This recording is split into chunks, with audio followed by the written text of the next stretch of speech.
We get taught how to be a practitioner, a tradesperson. Now what I'm talking about is becoming an entrepreneurial ninja. How old are you going to be before you start to experience life like you want it? I want to tell you right now, whether you like it or not, there is a better way to do business. Welcome to the Business for Builders podcast. My name's Max. I'm the CEO at Smith & Sons. Welcome to you if you're in YouTube land. Let's just get some housekeeping out the way. Feel free to check us out on YouTube. Certainly like and subscribe and share if you think the information and you know someone that might benefit from it. And certainly hit me up on email if you have any questions, max@businessforbuilders.ca. And don't forget, we are at this stage, we're doing Friday afternoon TikTok lives from about 3:30 Pacific Standard Time, and are super happy with how it's been going, hopefully bringing a lot of value. So look, today what I'm going to do is, this is a real representation of exactly what our goal is, more so probably on TikTok than anywhere else. Not saying that it's the only place, but we find that there's a lot of, and I just spent 2 minutes answering a question from, there is his name. I'm just going to do this. No, I can't scroll. Oh, I just scrolled down too far. Freaking technology just kicks my ass. Actually, it's user. Don't have a name. So hopefully user enjoyed that. But, this is what we're finding. I just happened to be talking to my old man last night in Australia. And I said, it's interesting. I can remember like it was yesterday where he was driving me to a job site because I was 16 and didn't have a driver's license. And, I think there was a part of me that probably maybe a month ago, knowing a little bit about the audience, not all, but some of the audience that looks at TikTok a lot, is that younger generation, carpenter, early stages, general contractor or whatever. And I really wanted to, drill down on some value. Now, not saying that there's 35, 45-year-olds out there that couldn't do with this advice. And I think there would be if they were honest, because I know that we get taught how to knock nails into wood. We don't necessarily get taught how to business and finance manage at the highest level. And so this is why we're just really trying to, I guess we give a lot of advice away for free. And honestly, it may just be worth what you paid for it. So I apologize for that if it's not worth anything to you. But, I'm really motivated by not putting on a show, but really delivering authentic value. And so what I've got in front of you, I don't normally carry notes, and I'm, if you can see me maybe in TikTok, I've got notes here, but what I've actually done is I've just printed out an email, which I sent on August 22nd, 2022, which was yesterday, my time. I've sent young Aiden Meredith, who's a bit of he's a fan of the podcast, and he gave me a bit of a pat on the back. I appreciate you doing that, Aiden. I know you're probably going to be listening to this one at some stage. But he just asked me about, his situation. He's a, third-year apprentice. He wants to get into being a builder. He's actually working on some of the technical credentials as far as education goes, which is a pretty, challenging thing to do. I found it challenging.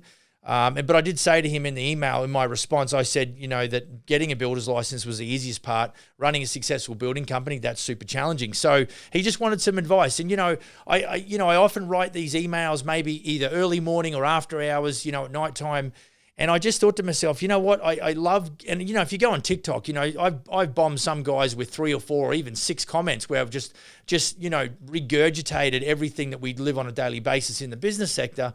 And, I just thought to myself, what, I should actually grab this email. And so I got 13 points, right? I just sat here and just dot pointed the shit out of poor old Aiden. And he did give me a response, and he really appreciated the insight. And I'm thinking, what, I'm going to share this with my audience. So if you already know all of this stuff, then you are well on your way, my friend. You need to go and kick ass, take names, and really make it a success. But you might be able to pick out, some of the things that I'm going to chat with you really quickly about. And, some are obvious and some are not so obvious. Some are talked about a lot, some are not talked about a lot. But it is very much a 40,000-foot view. On the next episode, I intend on talking about, some principles for performance. And that's where I'm going to sort of start to dive into some of the stuff that, may help you as well. So again, a lot of what my audience is doing, both on the TikTok world, in the YouTube world, and in the podcast world and the TikTok world. Geez, I'm cocking that up. I really love the feedback because, I think as a, I wouldn't call myself the best operator, but someone that's in the thick of it all the time with general contractors, and literally you can't see out the window TikTokers, but I often walk the sidewalk and just have conversations with my guys. And I spent 90 minutes on the phone with two of my operators this morning. So, it's from those challenges that they face and, where I get a lot of insight into what is required. What are the challenges, faced by general contractors on a daily basis? Because what I want to do is, this is the thing, for you as a general contractor, all you need to do is, to run a successful, part of running a successful business is find a need, fill that need with a solution, and you have yourself, voila, a business. Like, that's as easy as it gets. And so, we want to try and define ourselves in the marketplace. And so, all the time that I'm talking to, I had a conversation with one of my guys about billboards. He's big on billboards. He's a bit old school. I understand where he's coming from as far as, an advertising standpoint. But I just think that billboards are overvalued, or, they're overpriced. I just, and there's no data. I can't track how many views of that billboard that I get. And so if people don't tell me that they found us on a billboard, then I have a hard time justifying the $1,200 or $1,500 a month for 12 months, which is what, a lot of that requirement is.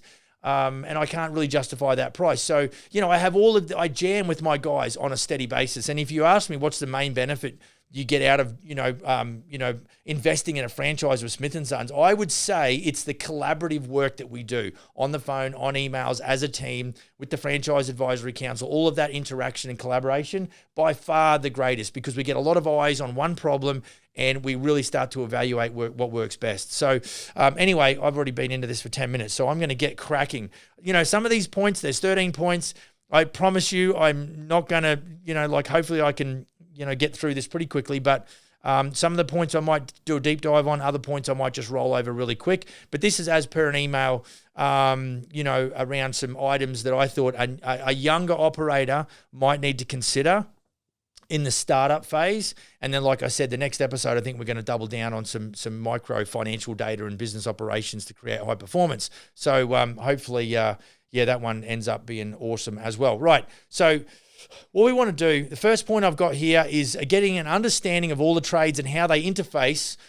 Rates and pricing is just one aspect of dealing with trades. A black belt understanding of the intricacies of how and what they do is so important. I wonder whether or not we can have these questions or these in the bio in the podcast eventually as well, probably on YouTube. So, what I'm getting at is that it's one thing to know that, a plumber plumbs, and electricians, some quality English. I claim to not have an education. But, I think what I've got to do, and when I think back, I think, based on the biggest project that I had, I really had to understand at a high level a lot of the verbiage, a lot of the timeline understanding, a lot of the critical pathways for the different trades, And so I think as much as we want to go to a plumber and say, can you give us a quote? I think we've got to understand more outside of what the price includes when they do get us a quote back. I think what I'm getting at is understanding the dynamics around each of those trades. And I've talked about my electrician before giving me a pretty ordinary quote for an elevator, an interior staircase elevator swap out that we did. And, my allowance for electrical was 3 times what he allowed for. And he ended up charging me easily double what he indicated. So I could have really, come unstuck.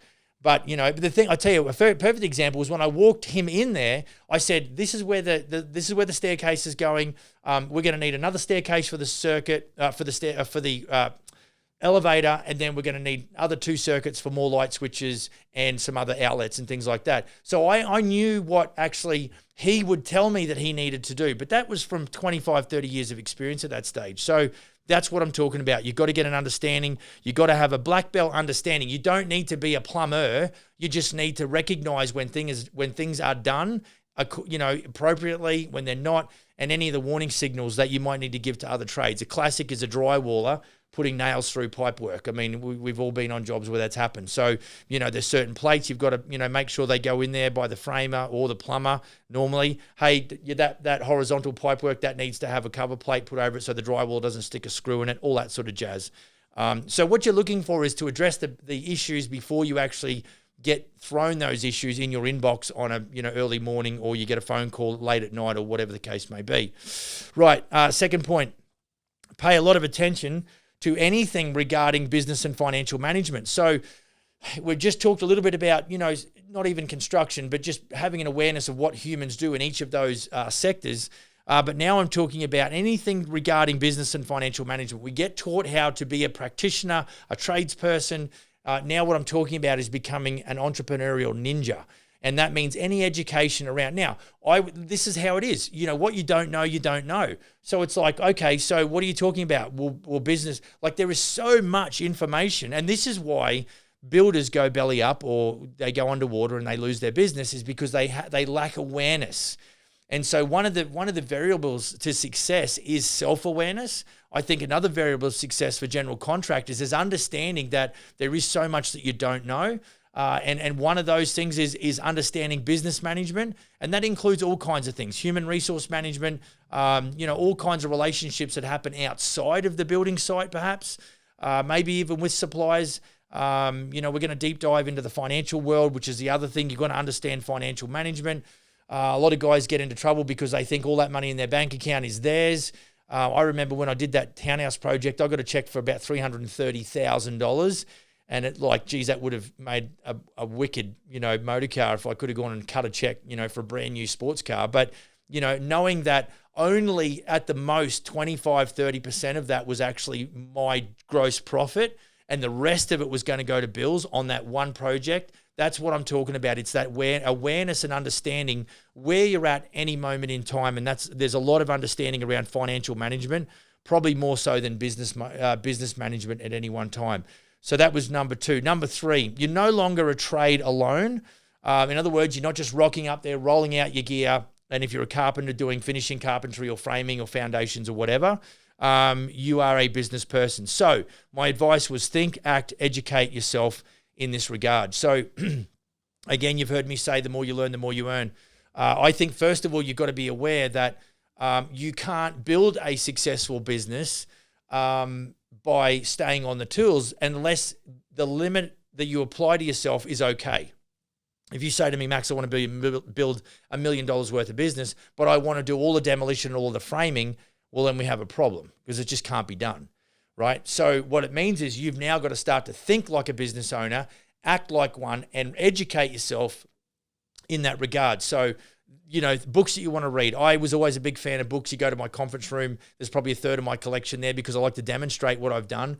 But now what I do a lot of is I listen to a lot of audiobooks. Right now, an old favorite of mine, and don't freaking, slay me because of it, but I'm listening to an audiobook at the moment called Art of the Deal by Donald Trump.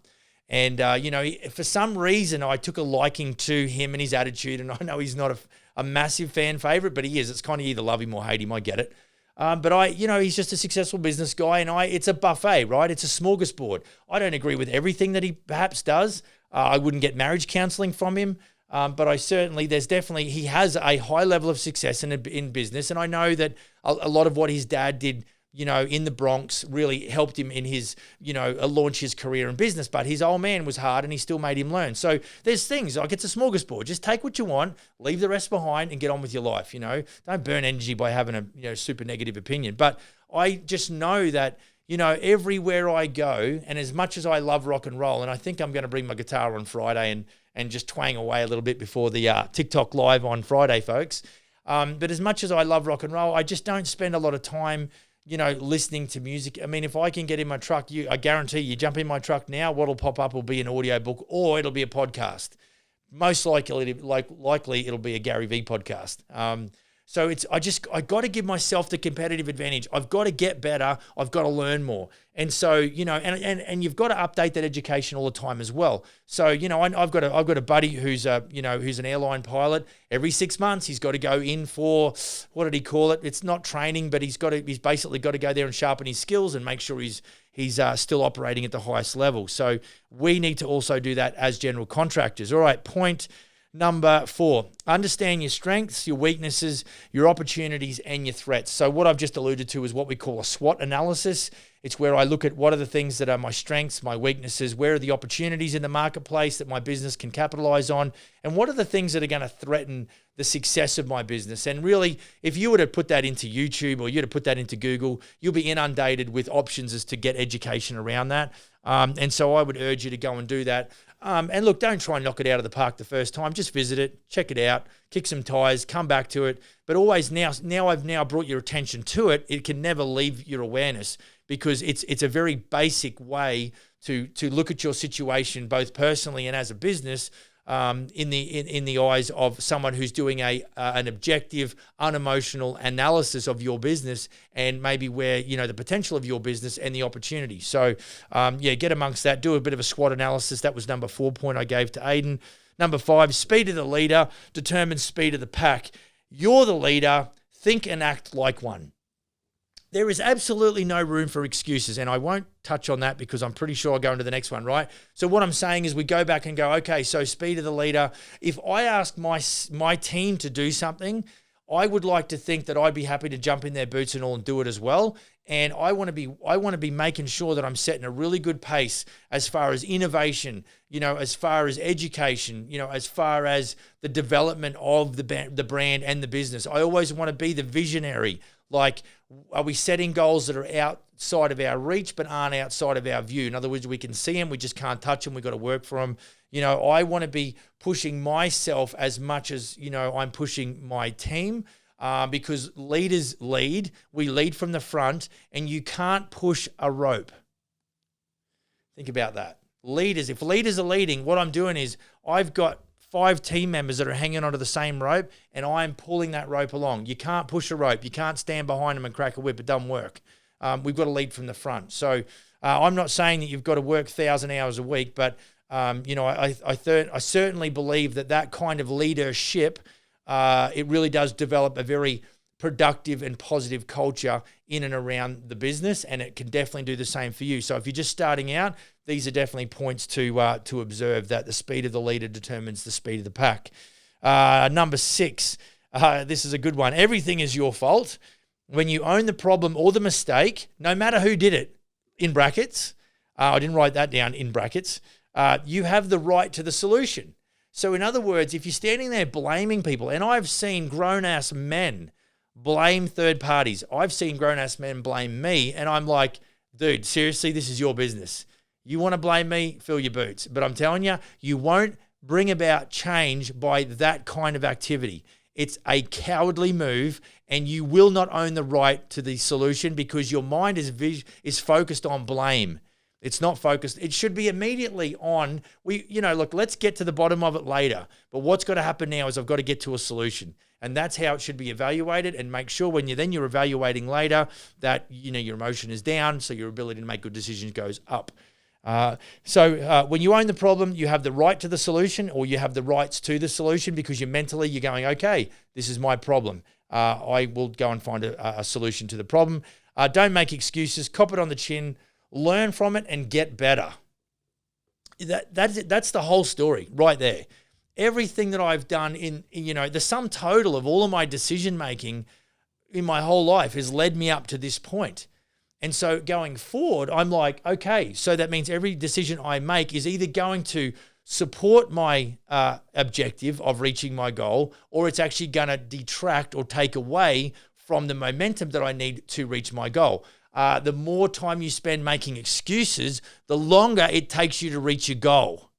Think about that. You think it makes you feel good to blame? I understand. It makes you feel good to go and blame somebody else. I get it. But what I'm telling you it does also is it delays your ability to reach a success milestone in your life.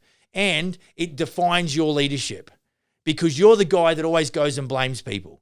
And it's not cool. That's very repellent. It's very unattractive. And it's not. It's really not a leadership quality that you want to adopt. You don't want that in your life. So, cop it on the chin, learn from it, and get better. Right, point number 7, develop a good relationship with pain. I'm going to talk about on another podcast shortly around, the bigger your business, the bigger your dramas. And I'm telling you, this point number 7 and point number 8 both have a lot to do with what we call mastery. And I know that if I ask most of the entrepreneurs in the audience right now, do you want to master the art of construction or being a GC or being a builder? Everyone would go, absolutely, I would, totally. Then you've got to do these 2 points. First point number 7, you have to develop a good relationship with pain. It's not negotiable. You cannot go and do what big business operators do and not sort of understand that being beat up is part of the deal. And I'm telling you, it's just the way it's got to be. There's no negotiating that. Point number 8, never lose the desire to learn. Curiosity is a great thing. Questions are the answers. So those 2 points, having a good relationship with pain and really a fire for or a hunger to learn more about what your industry is and everything to do with it, is an absolute incredibly important ingredient towards your success and to mastering the art. Now, understand that things change and the industry changes and your client or your customer base that changes. So you have to be fairly fluid and fairly flexible.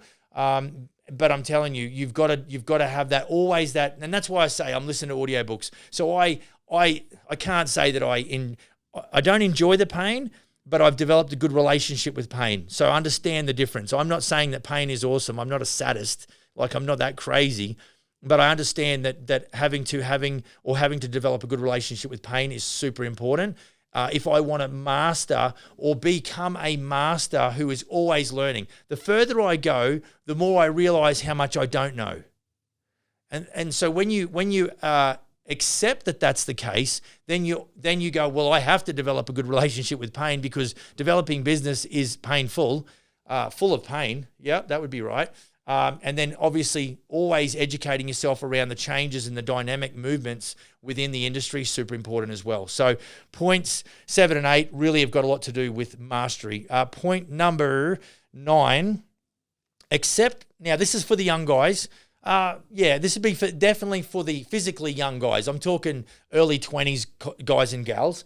Accept that in the early days, particularly, and as a young operator, you'll be disrespected and underestimated. Do not take this personally. Focus on the long game. You see, like, would I give my left arm to go back and be a 25-year-old again? Maybe, but then I couldn't play guitar, so that'd be pretty screwed.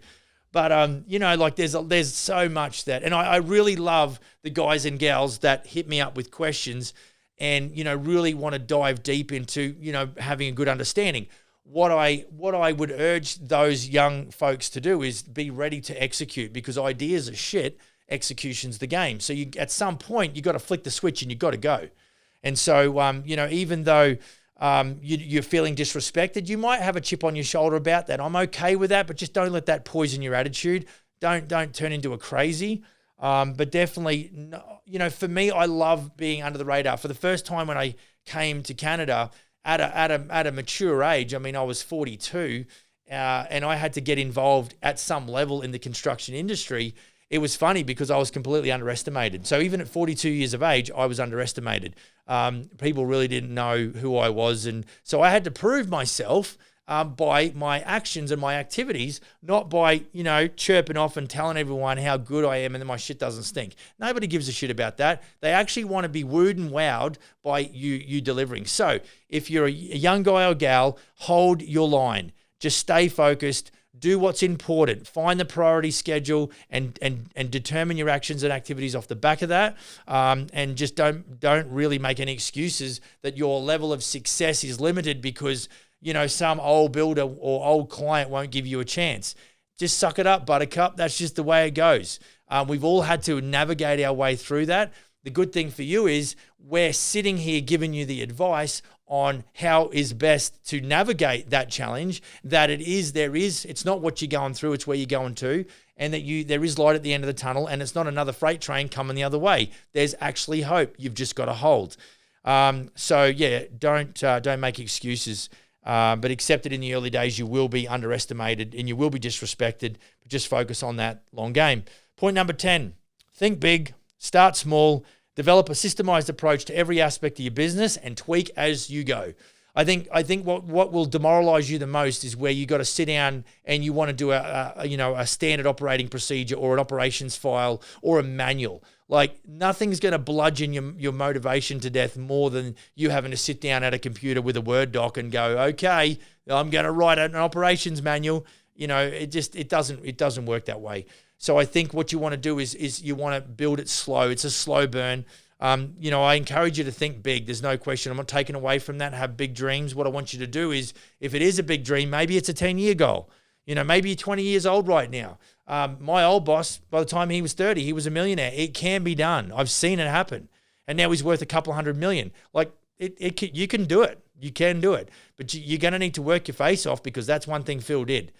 He worked harder than anybody. He was more committed than anyone. And unfortunately, it's because he really, really, really loved the game, and he was motivated by being one of the biggest builders in Queensland, and he achieved that.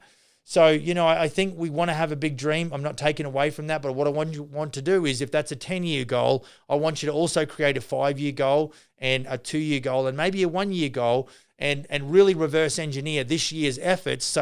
And just break it down into bite-sized pieces. Phil didn't go from being worth whatever he was worth when I started with him. He was driving a shitbox Toyota Tacoma, 2-wheel drive with like it was just a piece of shit.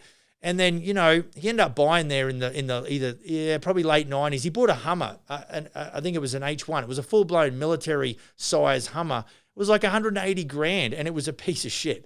But, he went and blew all that cash on this stupid motor car. So I've seen the evolution of someone that can start small, someone who would be underestimated and disrespected, but now he's kicking ass and taking names for real. Like, yeah. Banks go to him and say, we want to loan you some money. He's like, yeah, I don't need that. So, that's a pretty cool outcome. So think big for sure, and start small, because you've got no choice. So what I want you to do is to get comfortable, because some of you might be going, well, I want to be a rock and roll, and we've talked about general contractor gangsters. That obviously was a post we put out, pretty funny. But we all want to go from zero to hero overnight, which is never going to happen, because you yourself personally, you can't develop and grow fast enough to be able to, embrace that level of growth that fast. So, it's certainly starting small is a prerequisite. It's just the way it is.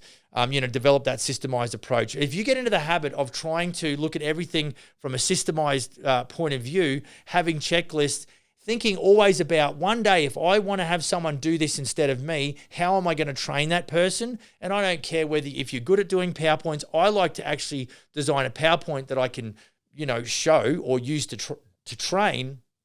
I can then print that PowerPoint out.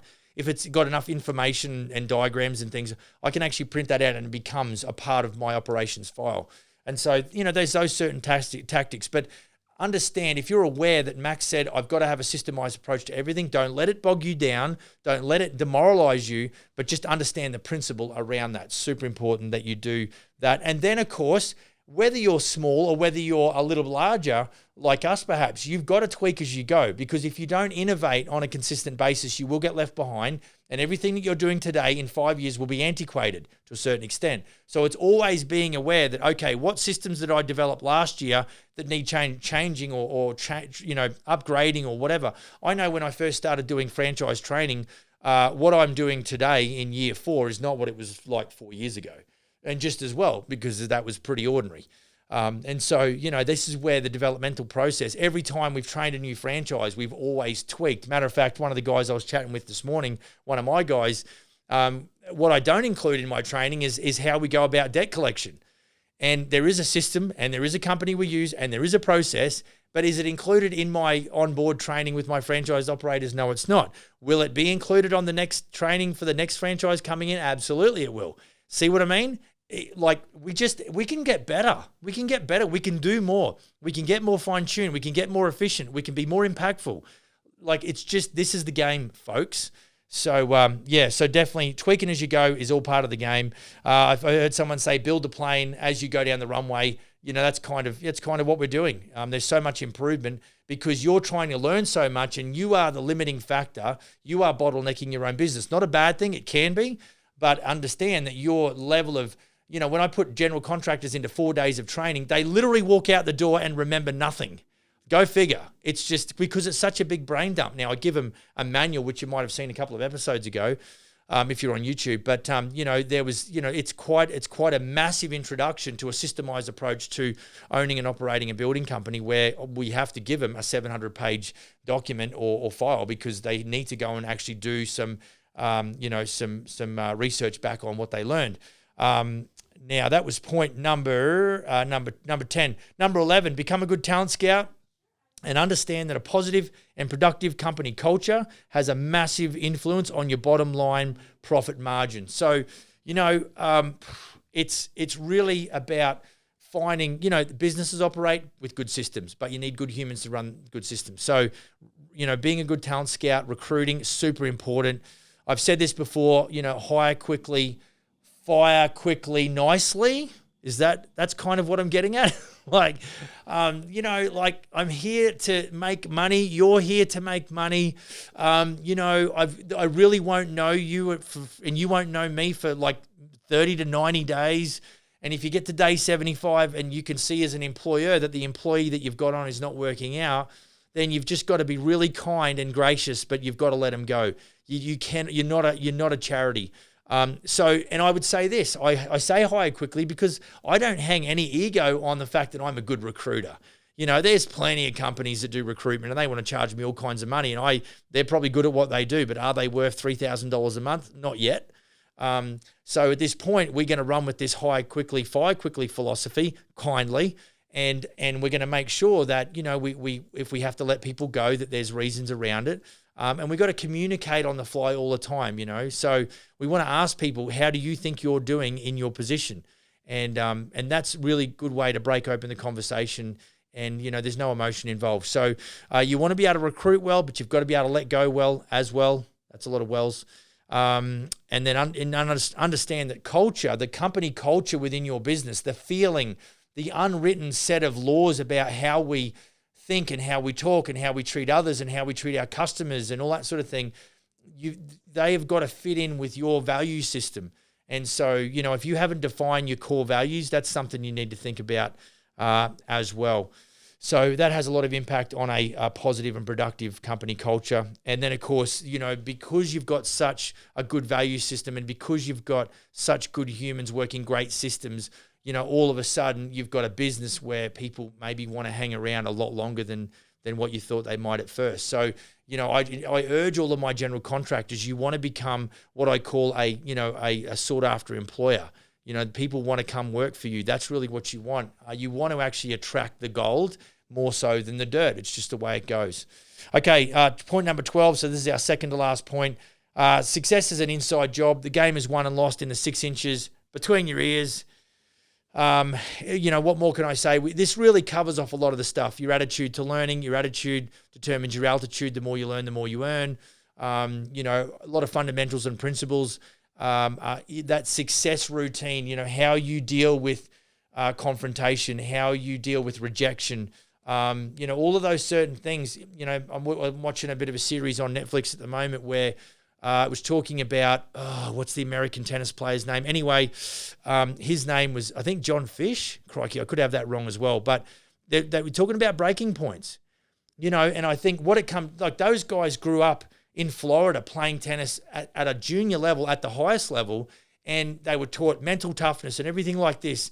And some of the ebbs and flows and some of the successes and failures, and both on the court and off the court. And, that story was talked about, breaking point, where he actually went to play Roger Federer, I think in London, and basically came with such a negative, he could not physically go to the court. So you can look on the history books, and this guy Fish, he actually basically said, I can't play. I'm seriously got a mental illness. Not that he was mentally ill forever, but he just, at that time, he had done such a lot of work in different countries, jumped time zones. His whole physical being was just so ill, it affected his mental capacity, and he literally didn't go on and play. And so this is why I say that challenge that you have as a builder, I was on the phone to my dad, like I said last night, and he said to me, you've got to give yourself space. You've got to put space between you and your person and the challenges that you face. And, I walked out of my office yesterday afternoon because I just wasn't feeling it. Walked out about 2:30. Said, I'm out of here. I'm tapping out for the day. I'm on the phone if you need me. And because I was feeling that way. And then I talked to the old man about it, and he's like, yeah, you got to cut yourself some slack and give yourself some space. So guys and girls, you need to pay attention. You are not a machine. You're not a robot. If the game is won and lost between the ears, then you need to understand that if that is the driver and it is not a happy thing, then it needs some maintenance. No different to your car that rolls down the road and makes a funny noise. You're like, I've got to get that to the mechanic. The same thing is in our mental space. We've got to make sure that as much as we might eat good and we might, exercise and all those good things physically, we've got to pay attention to the, are we well mentally? Are we in the right position to lead a group of people? Are we in the right position mentally to talk to clients in the right way? Are we going to build it up and then go and spew all over a client and destroy all of our hard work? Please be aware the game is won and lost in the 6 inches between your ears. If you need help, you need to put your hand up. I'm definitely not a psychologist, but if you need someone to talk to, you probably can't call me because you might be in another country, but you certainly can email me, max@businessforbuilders.ca. That's one avenue, and I will try and respond. I look through all the emails and anything that's got, some hardship, really built into it. I really want to try and help out as best I can. So pay attention to your mental wellness as much as your physical wellness and your financial wellness and your social wellness. We want general contractors that are operating at the highest level, that are solid, that understand themselves. They've got a very high level of self-awareness as it relates to their physical well-being and their mental well-being, and we want to make sure they're, highly successful. But not at the not compromising their physical well-being or even their social. Like, don't go destroying your marriage over a building company. It's just not worth it. Scale down the building company, find out where your level of happiness is, and pursue that. And point number 13, lucky last, because I don't believe in luck that much, but it is the last one. Guys and girls, you got to be patient. I have to be patient. I want to build a multinational, multi-million-dollar franchise organization in North America, but I'm telling you, it's one day at a time, one step at a time. Do work as hard as you can within your capabilities, but then just, if you've done all you can do, then just stand, just wait, just hold. Be as diligent as you can, and then let it come to you. You cannot force the issue. If you're a farmer or you've got farming background or you've got farming roots, you'll know that, seed time and harvest, there's quite a few months between that. Even, I'm watching our little veggie patch at home grow, and it's got watermelons going, and it's got zucchini, and it's got tomatoes, and, pumpkins, and all that sort of stuff. And what else we got? We got beets and carrots. It's like quite the operation. But, it takes time, and you're like watering, nothing, watering, and then you get a sprout, and then you're watering some more, and shit grows, and stems grow, and no fruit or no product, or no veggies. But in time, all of a sudden now we can start to see the harvest coming through. So guys and girls, be super patient. Big shout out to Aiden Meredith for the the interaction I've had with him on email. Really appreciate it. I don't even know, guys. This is something I just thought of right now. It's like, I don't know if you can do a review. If you're liking what you hear on the podcast, I don't even know where you go to give us a review on the podcast. If you can, I appreciate the love you've given me. If it brings value to you, give us a bit of a pat in the back. It's my oxygen. It really helps me keep on doing what I'm doing. I really believe in what I'm doing. If I can just help change one life, totally worth it. And it certainly brings value to me when I know that I've helped somebody maybe just keep, knocking down some walls and really, breaking through. So trust that helps. Like I said, let me know on email if you've got any questions. Like and subscribe, share, all that sort of good stuff. See you on the next episode. Go build a kick-ass business. Cheers.